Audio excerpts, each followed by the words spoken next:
Hope you're well. Just jumping on today to talk a little bit about movement and back pain.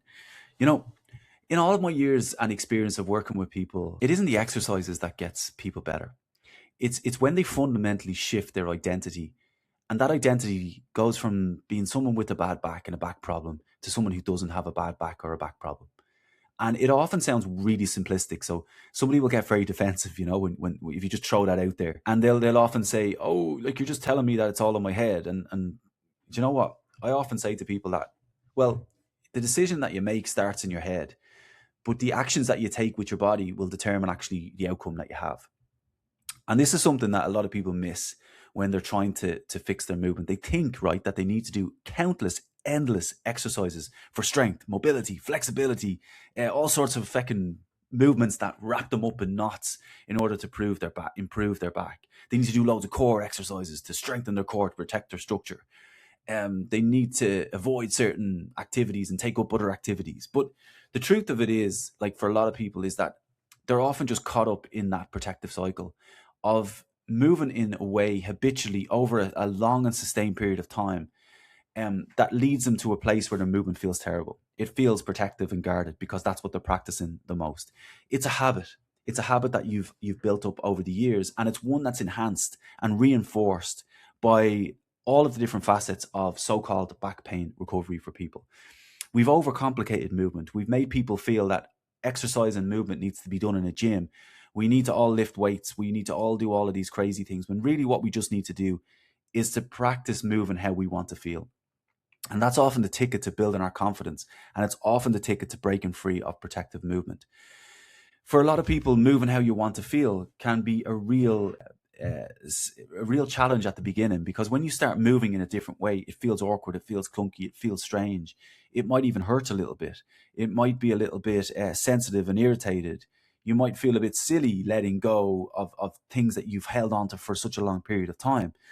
But if you take this very simple example, like if you take your fist and you just close your fist. And if I said to you right now, I want you to go away for a week and keep your fist closed for a week, how would the movement around that part of your body feel? It would feel really stiff, really irritated, painful. And the thing that your body would be getting you to try and do is to change that, right? But if you don't change that and you believe that if you let go of that fist, that you will damage the structures of your hand, then you're likely to hold on tightly to that.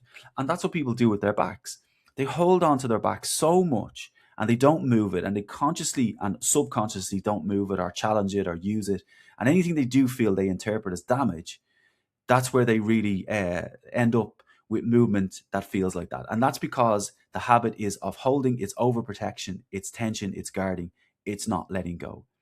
The magic, right, is actually in changing how you move. The magic is opening the hand, it's letting go, and it's starting to embrace movement on an explorative, on a curious, on an enjoyment level.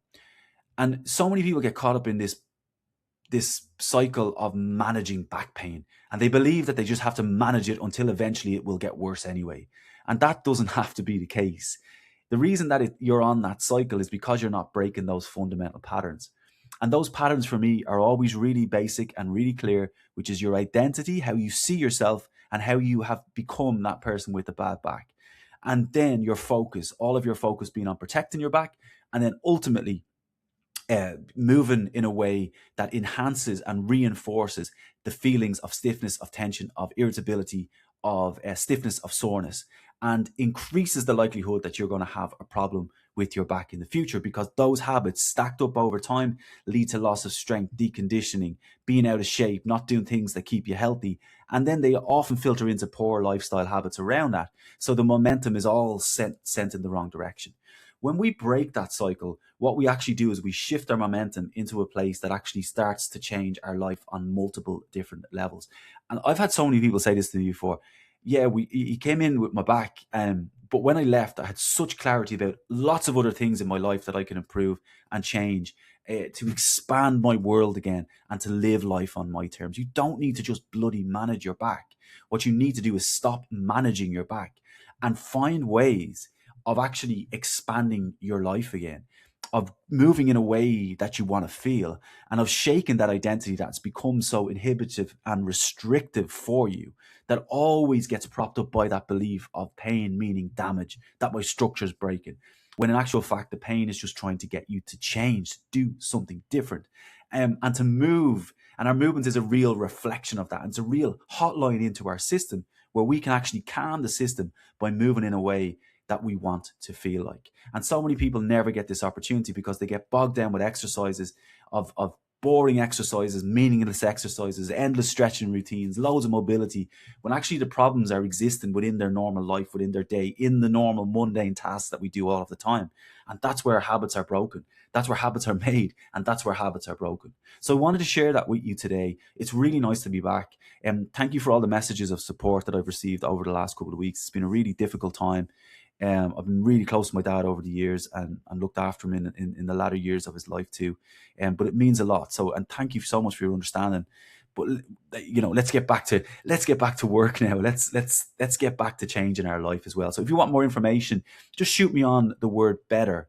I'm going to have some more information about the better back reset that's coming.